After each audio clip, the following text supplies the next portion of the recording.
Donc kebisa bango pour attendre comme so komi batélité to komi attendre de la faire auto zo mona mingi bato bazomi tuna pona ni problème o ezaku to ka débiter au mona makambo ebele kubo manezali ko inanezali. Qu'est-ce qui se passe entre vous les serviteurs de Dieu? Diable est filtré mingi domaine oyo les autres zo mona bato ba mona église ba pasteur ba tugino ba envoyer diable ba comme trop évangélique ba envoyer nzambe mais so zo mona makambo zo commencer que église ba kisa filtré un pasteur o nzamba bengi pona sauver bato ki boma so bato notre pasteur frère Alain Moïta dans la poison to monité Poutino pe ba poisonna qui est le lot to mona pasteur akufi na province ya Lubumbashi pasteur Odon a outu kufa ba poisonna kufi na poison car toujours na milieu ba pasteur aka moi taki matana cher oté ya boye ba maman o église wana ba yiko servir pasteur moi tia mais la pas zo moi makasa kenen côté ya zoka batila yango poison vraiment il y a bomi pasteur doit accueillir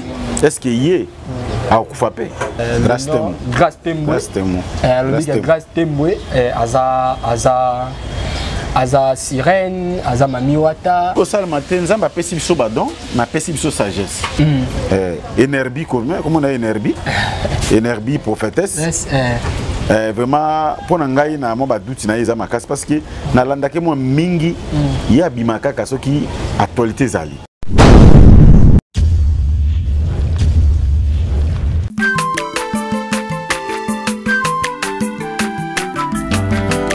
mwana moto te po akosangai abongwani pete po awangana nzambe ya le nazarien le nazarien le nazarien le nazarien bana kitoko koma mokondima atako bapakolaki mafuta na mosakolima lelo ya yobolingo bateli le nazarien lipamboli oyo mona na katempeni mama kantelobi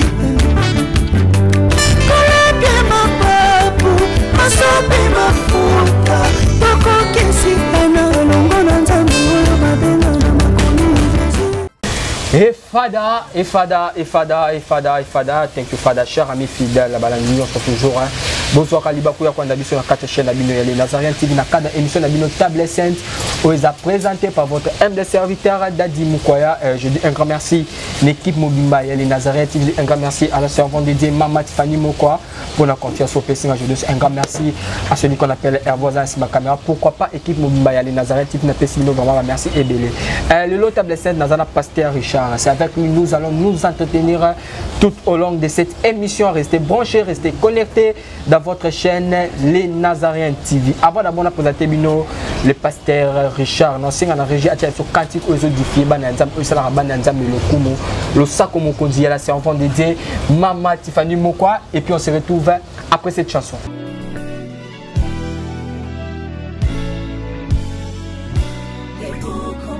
Congo longola loboko na litama bangusa mai na miso tika bisenga senga ya kolula bikolo mosusu pesa Félix Antoine Tshisekedi maboko poto tonga mboka na biso Congo na nzela ya union sacrée na losambo tokolonga. Oh toi qui écoutes la prière, tous les hommes viendront à toi. Ingénieur Edi Kabé à la main de l'Éternel, prions pour ce beau pays. Et pour le président Félix Saint-Chrétien. Nzambe na Isaac, Nzambe na Jacob, Ozali Nzamba Israël, les lotos comme Yembo Nzamba Congo, RDC, Nokananga, les lotos comme Yembo Nzamba Congo. Peuple croyant docile et social.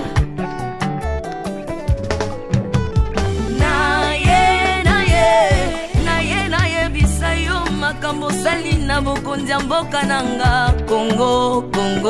Selon Luc 1,52. Tu as renversé les puissants de leur trône, mais tu as élevé un homme au Congo. L'incarnation de l'espoir de tout un peuple, Salomon de notre temps. La sagesse mieux faut que le bruit des arbres. Peuple congolais, ekomanakana lelo oapose biso masuwa ya noa bato balingi kongo bakota kati pomo pepa delige komobeta libanda na kati ya arche de Noé lion azalaka na peti ya kolia ntaba te mpo bolingo ekangaki ye libumu bolingo ya mboka epesaka place na banguna te. Pasteur Ami Daniel, ça c'est la sagesse. Nzambe, Nzambe na kimbang, le prophète de l'Éternel en Afrique. Nzambe na bantoma, apôtre Léopold Moto. Nzambe, Nzambe ya barwa, la prophétesse Liliane Esther Tayo, le roi de roi. Voilà, na ebichan au sali plaisir na Philomène Moukoya Moto na Bivas de Beau, pourquoi pas à celui qu'on appelle 3 fois boss Jack Pro depuis France na ebichan au losa comme on dit et salut vraiment plaisir. Non, c'est qu'on a Hervé Oza si la caméra afin caméra peut-être les pasteurs Richard. Bonjour à l'homme de Dieu. Bonjour mon frère, bonjour na balani na biso les Nazaréens, vraiment na pesi ba ngombote et puis na pesi mbote ya mani et pas ya mani bungu depuis États-Unis. Na pesi mbote pas ya Sir Pichuna na Suisse na Lausanne. Et puis na pesi c'est grâce à mbote batunyo so ba binga vraiment na pesi ba ngombote. Ok, merci vraiment Pasteur Richard. Moi, je dis par rapport à Batunyo sur Bazui Libakou ya Kolanda Biso en ce moment dans les Nazariens TV. Bato Kolanda Biso na sont non balanda otozoloba. Tozana pona ko édifier bango. Tozana pona ko memela bango ba sango malamu e ko mima bango pe na repentance. E ko kebisa bango pona tant to commission ko mi batelité to komi na tant de la faire.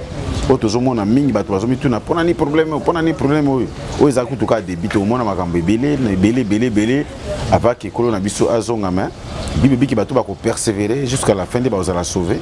Et c'est la biso persévérer qui no suka ndé ko sala mingi bien.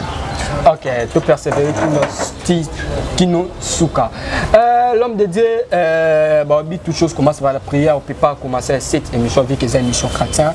Tout ce qu'on a en de prière, moi, il y a quelques minutes par rapport à la mission en ce moment.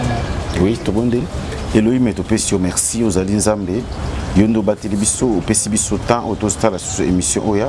On a recommandé l'émission dans Maboko Nawi, Bandirikino Souka, Tiko Zanabiso, au Pessabiso Nito Kolba, au Inspiré Biso, au nom de Jésus-Christ, la liste Seigneur et Pesso verte, au bon Dieu, Pétolobi. Amen. Amen. Merci vraiment, l'homme de Dieu. Ok, le pasteur Richard Tokota, par rapport à l'actualité sur la Moukwalelo, l'homme de Dieu est toujours qui monte Mamabé, toujours qui koinana, toujours kobomana entre vous basani ya Nzambe parce que tout à l'heure qui tombe Nzamba qui na ba apôtre naé tout monde qui tombe Nzamba qui déjà doit article la bino Saint-Esprit et puis à l'obéissance ba apôtre né aller faire de toutes les nations mes disciples.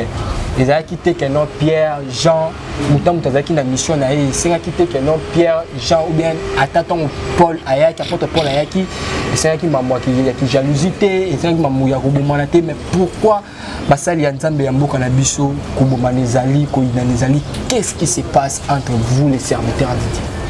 Bon, la question est retenue pourquoi on a que parce que le diable est filtré mingi domaine les autres gens ont l'église, le pasteur, le envoyer diable va comme trop évangile qui va envoyer Nzambe. Diable est filtré domaine pour capturer parce que Jean 10 que non les voleurs ne viennent que pour dérober, gorger, voler et détruire.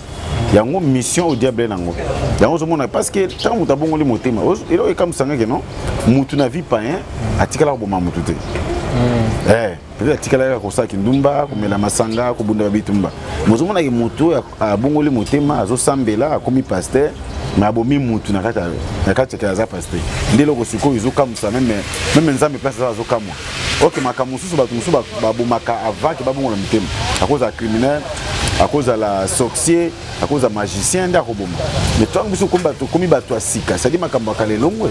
Mais ce moment où on a commencé que l'église est filtrée. Un pasteur, on a bengi pour sauver bataki au bomasu batute. Parce que Bible dit article biso deux commandements. Okolinga, omilinga yom, olinga nzambe na mael na yo na makasi na yo na énergie na pe, olinga ndeko na yo ndenge moko somilinga. Osonga lingi yo, frère nanga dadi na lingi ndenga milingaka. Comment na oboma? Pour ndenga na milingaka na olinga te na kufa. Na sona belle fona mi traiter nzoto za la bonne santé. Mais tant na olinga yo lokola ngamoko, pourquoi na oboma?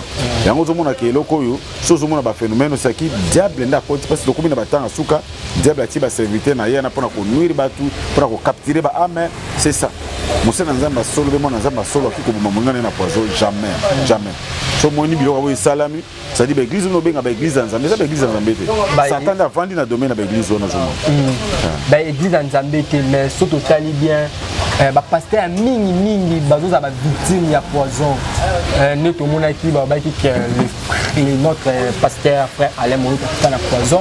Tout monde peut continuer pe ba poison qui est le lot tout monde pasteur akufi na province ya Lubumbashi pasteur Odon a outu kufa ba empoisonné akufi na poison car toujours na milieu ba pasteur qu'est-ce qui se passe pourquoi qu'il monte na bien monte parce que jalousie ça parce que sur tali Galates chapitre 5 verset 19 on dit que non tout quand on a ba œuvre chère était ba œuvre chère ça jalousie querelle division séparation haine au monde que ba fruit à Saint-Esprit ça amour bonté patience et douceur mais au monde que ba tout se manifester ba œuvre de la chair cela veut dire ba tout na no ba ebi nzambe malamu te et puis na limite que ba tout ba benga na nzambe parce que jalousie par rapport à quoi nzambe a pesi mutu na mutu grâce ngana za na grâce yanga yo to amvinga jamais atanga na kufi yo ko za grâce za pa na ngate grâce za eloko nzambe to bota na nzambe a pesa mutu na mutu biso to former kaka même corps de Christ mais to ko ina na pona ni ceux qui passaient na kufi besenga mawa ke non moninga passer a invité moninga pasteur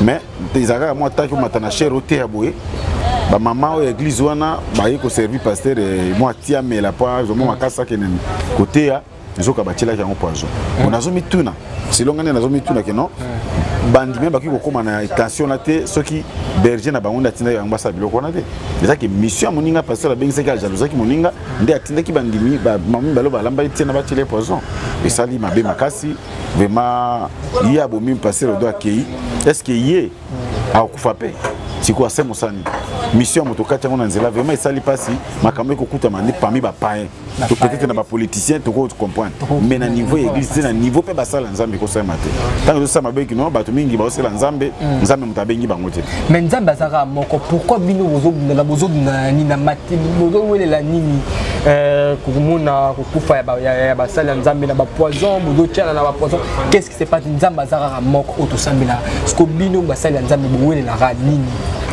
nzambe za moko mais biso nyonso tosambela nzambe moko na te ozola na mo différence nzambe za moko mais mutu te osambela nzambe moko na te mingi mona ba muso basambela banzambe muso banzambe abala ba muso akoti na baloge c'est ça tosambela nzambe moko te so tosambela nzambe moko po église yaka na nzambe moko na ndo lobi nzambe moko église na même doctrine même enseignement même baptême même destinée l'église de Zana. Ozomona mesoki moni ki bamekamo esema sali to zosambela biso nzambe moko te ata totanga komo nzambe mutu na mudana komo nzambe na ye so tosambela nzambe moko siki to mozo na bolingo to momona ke no yo za loboko nga za lokolo ko former même corps na kati ya corps de Christ za ba partie belé mais former ka même corps c'est ça mais surtout biso to sambela nzambe moko to bomana pona ni to sambela nzambe moko te nzambe azani moko mais biso to sambela nzambe moko te tambola na ba mangomba ezana ba religion mona to sambela nzambe moko te mona to sambela doctrine te ba bazana ba doctrine bango bazana doctrine bango mais soit disant ba sambela nzambe azaka na doctrine moko oyo Éphésiens chapitre 2 verset 19 à 20 que nous avons fondé na enseignement ba prophète na ba apôtre et Jésus n'a la pierre angulaire c'est ça mais si on comprend bien ils ont juste la façon au bozo bomana au bozo ineza par rapport à matériel par rapport à matérialiste l'homme de Dieu matériel on par rapport au matériel biso de somba matériel bambongo papa moni ngale passage comme na bandime belé assez qu'azolia bien bilope basala nzambe pe bosolo la raté l'homme de Dieu bosolo la raté bosolo la raté l'homme de Dieu la pasteur Richard babonze côté belé mais azuma bonzala no sa changa et pas na emoko après ça bandimika ba miette heureusement que kana ngai na za makambo lobi ona te parce que mbongo na ko mpona mbongo te mais soki ko sela nzambe pona mbongo onzo mona ke bato ba commerçant o ba kota pona koluka mbongo évangile ba saka biloko pour ngabi ke so mbongo ekoti peut-être nga kutu mona o dépasser ne kuna pesi moi transport kuna pesi kuna ezala mbongo frère ezala mbongo pasteur te nzambe pona ko aider ko soutenir ba frère ba sœur moto azana besoin de tout mon église primitive machaki balaki ko kabola o bazana ngo moto biki pauvre azakite mais so église comme que to bomana pona ba mbongo il faut lukane mosala sala pose mbongo mais l'église doit rapporter tout s'édifier ko édification mutuelle quoi pour na to enseigner ba to ba connaître ba comme na connaissance ça parfaite c'est un peu ça mais so Surtout si après na bambongo alors wana inutile. C'est que tu es bien dans Nzambe te. Bible ba na Rome que bayebaki Nzambe le kwa bayebaki Nzambe me basela ki le kwa Nzambe te. Zomona eza mingi ba osambe ba tu bien Nzambe te. Même zomona ba ba pasteur ba apôtre belé ba bi na ba Nzambe te. Pour monter bi parole de Dieu ba bi que amour. Eloko Bible bi que eloko l'amour ezate. Bo amour ngo te. Tolinga baninga tolinga Nzambe atikeli biso ka bolingo. Babi ke bolinga na po bato kebeba ke boza ba disciple nanga. Alors tant muta lingi moninga na akosala mabe pona ni. To partager parce que to yaka na po mutura mutauti na musana na yebo. Na bite pona passe à Congo, na mona peut passer mon azam millionnaire et bon to wela combé. Bambongo so tali ko na ba fandi lo mo malonge ko ta te. Tu pose ko 10 000 fois 20 000 fois ta 50 000. Ouais, c'est la bino ba amike. Bino ba bwana ba église amike on ko ta ba 10 000. Mais l'église on a mis no dans la au fond de 10 000 d'après nous par église à mon ende ba toaze bilon église à mon ende. Si on la église est tout bon mal. Bon, le lenga bino monaka. Jésus a dit que l'église est bandit na 2-3. Est-ce que ba toaza mi balé mi sa to sakati na bango. Omoni, et là comme bino boko ko de moi ba passer be boko de kota ba magie pour na nini ba tout pour full ba tout. Église à mon ende église bandit na 2-3. Je mo nzamba zaki mutaba full.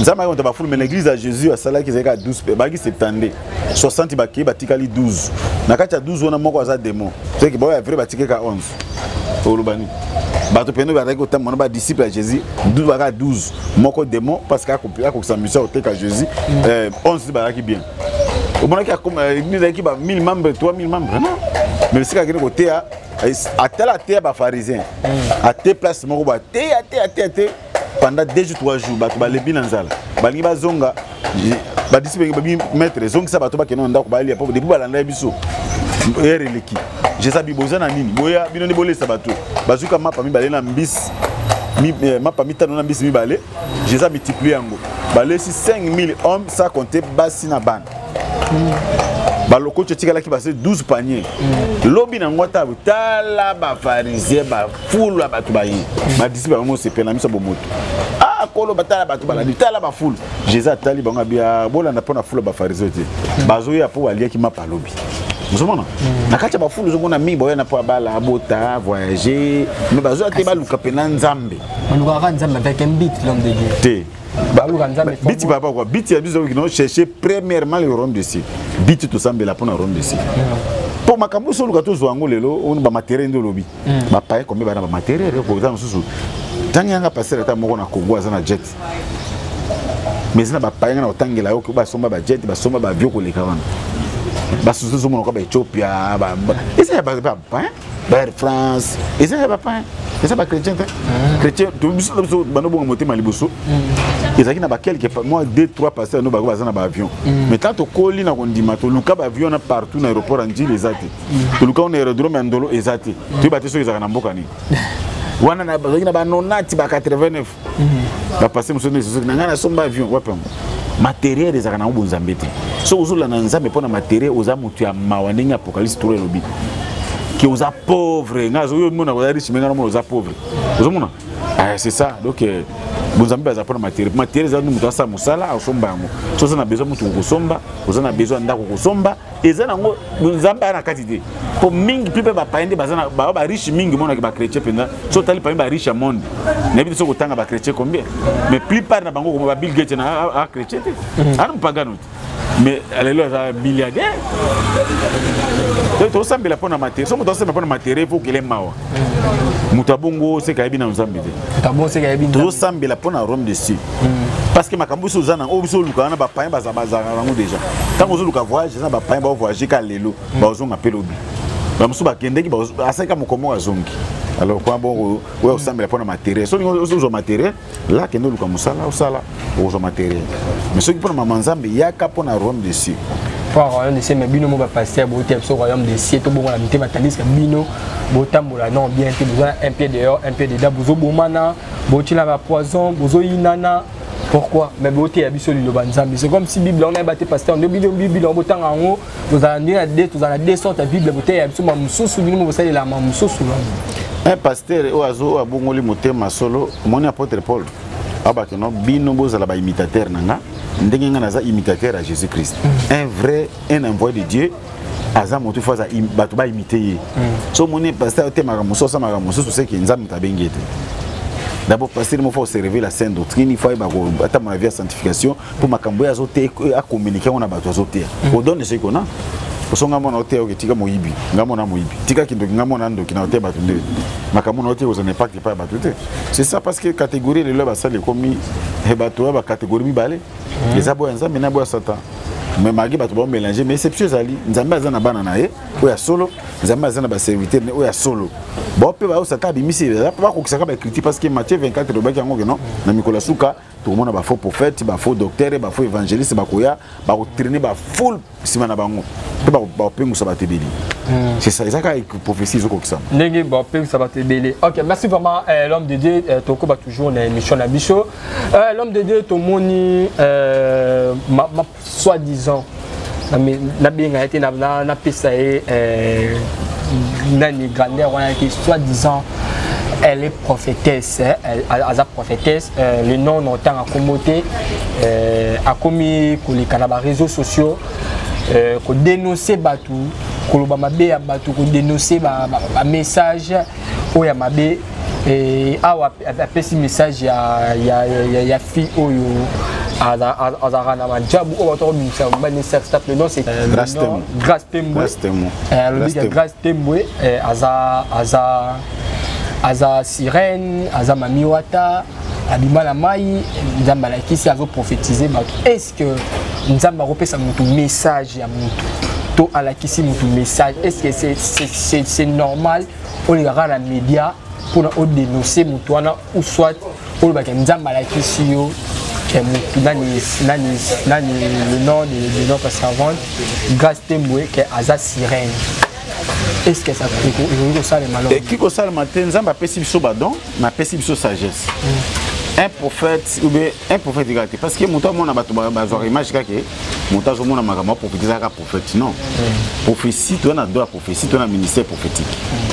Mais ceux qui nzamba pesi yo don wana oui, Nzambe aza souverain. Ok, ko la soma kama mutu que mutu aza na magie, mutu aza sorcier, mutu aza muibi, mais faut za na manière, oza na sagesse. Nzambe alsana ki na sota na tango ya Ancien Testament. David a joué sur Soudan à Iri, a bomi sa monsouana. Mais Nzambe qui ko révéler prophète Nathan. Mais tant que prophète Nathan, qui mona galeki na télévision ni ko bela David yo joué sur Batu. Nga kufa. Pour David alaki roi, azaki na armée, azaki benal guerrier. Mais il y a une sagesse. Un mouton qui a un message, il a une sagesse, il a interpréter le message, on n'a pas gagné le mouton. Le message, ce qui a un message, c'est pour le mouton qui a un message. Mais c'est pour le mouton qui a un bon mouton. Mais on a Herbie. Herbie, c'est la servante de Dieu. Bon, on a une prophétesse. Herbie, comment on a Herbie? Herbie, prophétesse. Vraiment pour ngai na mo ba douti na ezama kasi parce que na landake mo mingi ya bimaka kaso ki actualité zali. OK, un vrai prophète ou bien un vrai prophétesse Nzambe. Alors ba makambu 10 ans avant, 20 avant, 5 avant, 3 avant que écoute boyebi boza ko na imaginer que likambone au Salem. Mais tant que kokisambika na netel alors sakola kabo. Talana ba prophète ba daki da ba vrai prophète Nzambe.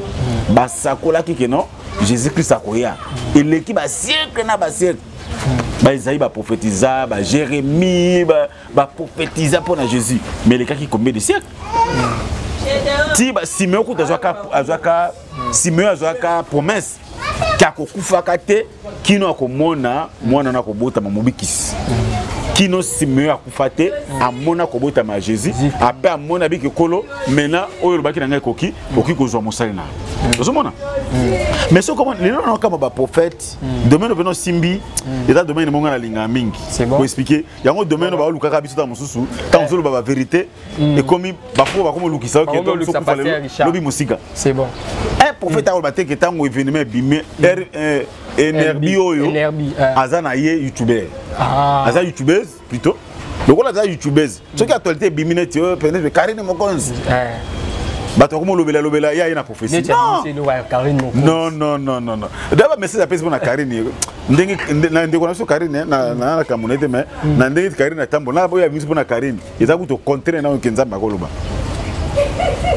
Bible bi que to boya ba prophétie mais to examiner ngaso ko sakola ngana les ko examiner parce que énergie zo tanga o sakola ka saki donc yeka ande aza prophète nzamba alobela ye mais ebite ke bato bafandi botala ye ezana ba prophète ezana ba apôtre ezana ba évangéliste ezana bato pena nzamba zo salela pena na madona solo o nzamba fungola misu tango zo loba na esprit discernement we piton fi mo ka sakola na so tangi na acte 16 o monango fi na zo sakola pona apôtre pona sila bolanda bato na ba vrai serviteur azolo makambo solo mais esprit piton désolé que ça est-ce que Nerbi réellement dans le Saint-Esprit? Si réellement le Saint-Esprit, Saint-Esprit, est l'actualité bimi yo couper sa prophétie. N'est-ce pas couper sa prophétie quoi grâce thème. Qui grâce thème. Pas qui que non, balingani na tigre, bona boye, personne bango bio na lali na zolota. Ndoto eza prophétie.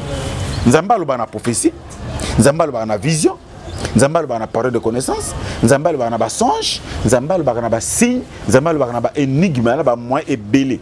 Alors songe c'est un discernement. Songe na ko mona yo frère dadi ye na mono na ndoto mais za message nzamba te singa image dadi mais za dadi de. Tamsu eza frère na ngai Jirens. Vous mona?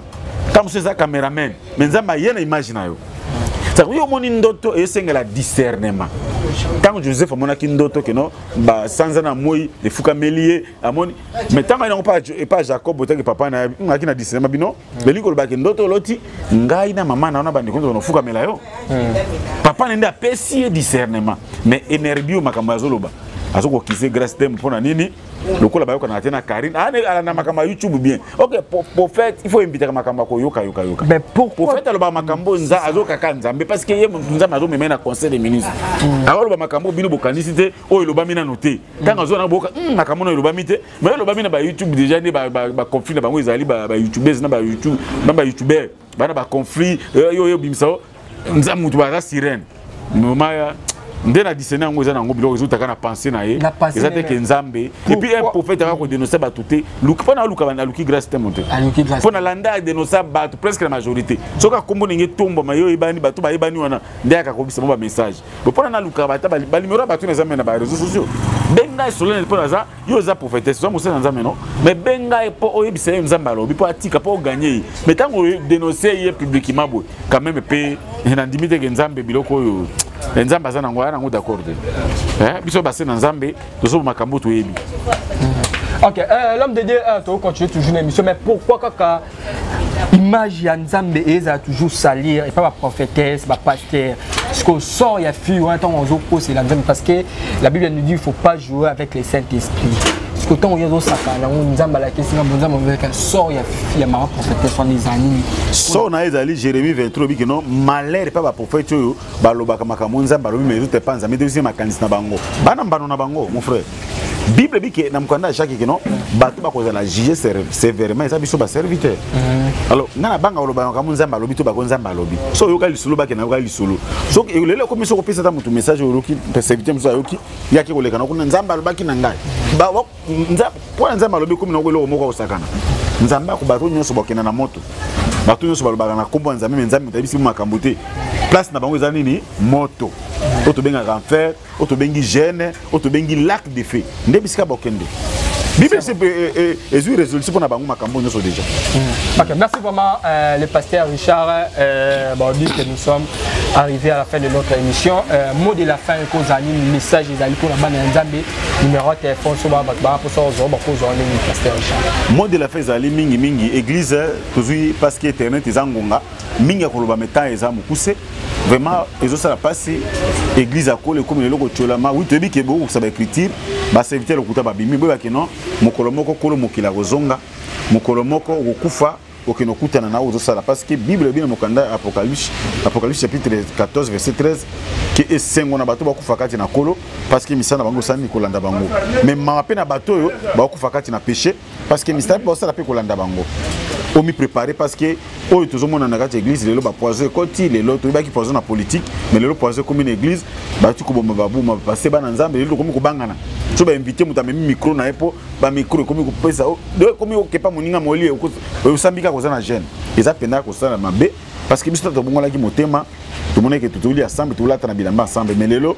eza pe pour pesinga lelo na lié o ma passe parce que tozobanga ba poison eza mala o mingi ti et puis on de ko énergie ozo koya ozana youtubers ozo ko sabato koza prophétesse nzamba opinir yo si vraiment nzambe ta lobela yo benga ka bato na privé lobela bango mais so lobana boye ezolakisa make no nzambe moto atindi yo te biso to baservité de Dieu mais façon ozolobela makambo na yo nzambe olakisa yo ka soki actualité bimi we na prophétie non lobaka makambo 3 ans 4 ans 5 ans avant esalama nde tokoyeba ke non oza mama mosakola solo e biloko ozoloba eza malamu mingi te nzambe akobeto parce que aza camarade na yo te naoka odenosa bato tellement ebele lelo komi na grâce te lobe kozala nani eza malamu te bandeko bolingo benga pasteur Richard bobenga na plus 243 99 848 78 07 plus 243 99 848 78 07 wana kokuta nga moko tokosolola kolo apambola bino sokole sur massa zongité tokuti na minomba la sima kolo apambola bino.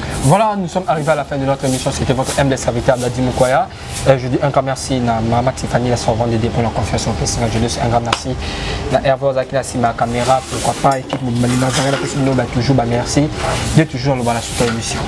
Bafwa, Bachala, Vitamine Kolo. On se retrouve à la prochaine. Bye bye.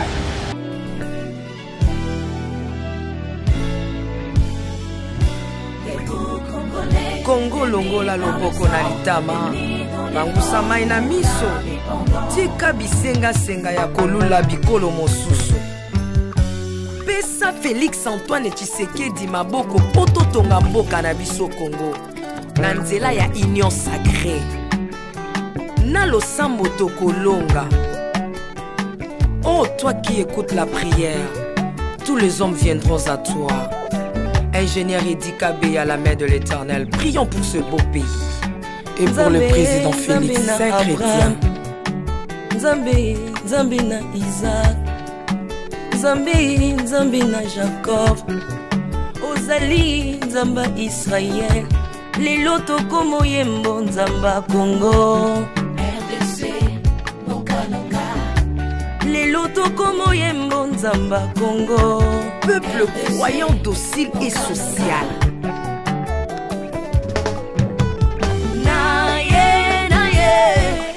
Naye bisayo makambo salina bokondia mboka nanga Congo. Selon Luc 1,52.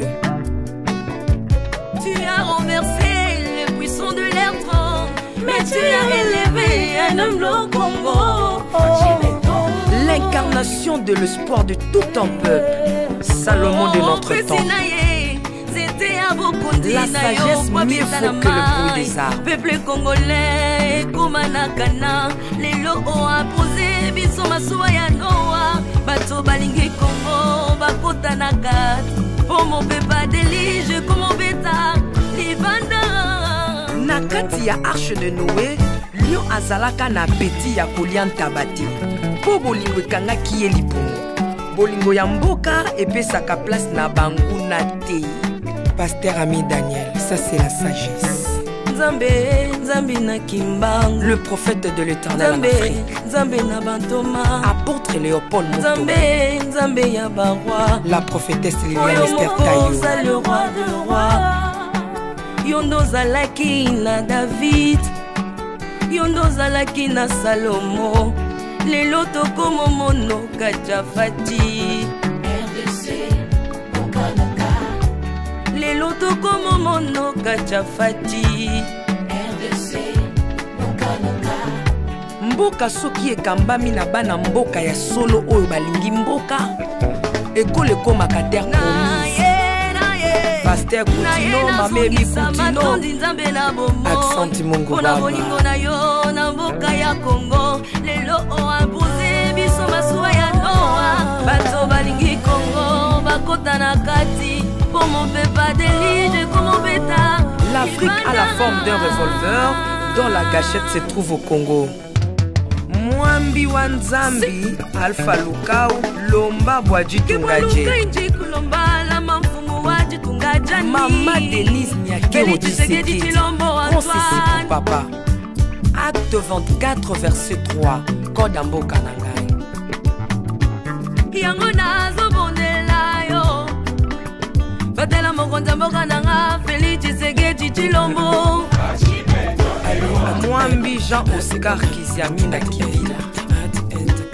Kupeka tuyabe na Egypto. tika bayi baswani Kongo Afrika mukanana to Mwambi wa Nzambi Marie-Josée Afoka Lelo Kongo ezi mokondi Oya lingi yonzambe balingi mbokananga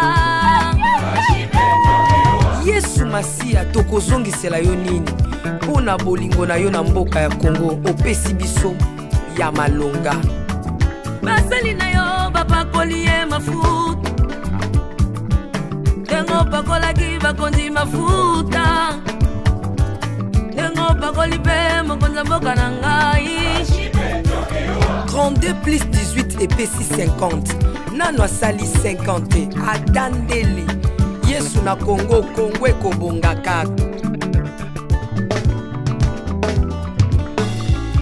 Mwambi Roland Dalo Mwelamani Mwambi William Tindwa Kapanda Mwelamani Jacques Kangu Kongo Mwambi wa Nzambi Este ya Kongo eza eteni moko ya nzoto ya Kongo Basi na bino eza basi ya Kongo Mwambi Ekibela na biso nyonso na Kongo eza kaka Yesu Mwambi Jedeo Lumana Mwambi Marcelo Tunasi Mwenamani Mwambi François Mutombo Voici l'homme Mwenamani Pona bokondi Kongo Afrika Union Afrika Yakato célébrer Okoki kozala na tendance na yo Kasi oyo ezali kamwa mabele Célébrer Mwambi Godempo Mwambi Tambuluko Tu as un Mwambi Jean Bosco Kindomba Israël Lamani Le pasteur Freddy Odiembo Voici comment l'Éternel a tendu sa main dans mon pays En nous donnant ses bons présidents Félix Tshisekedi Le Congo doit changer parce que vous avez un beau pays. Et je vous fais le serment que d'ici la fin de mon mandat, vous allez voir un Congo nouveau.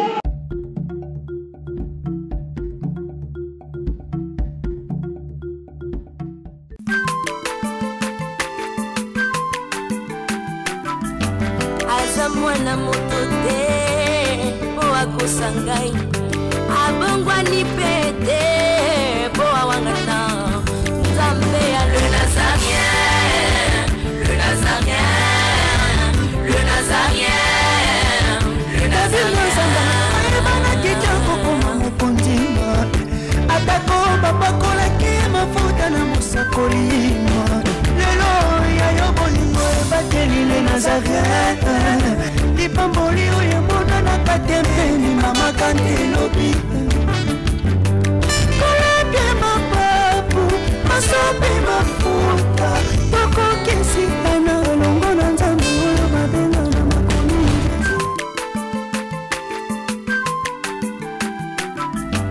Aza mwana moto te po akosangai abongwani pe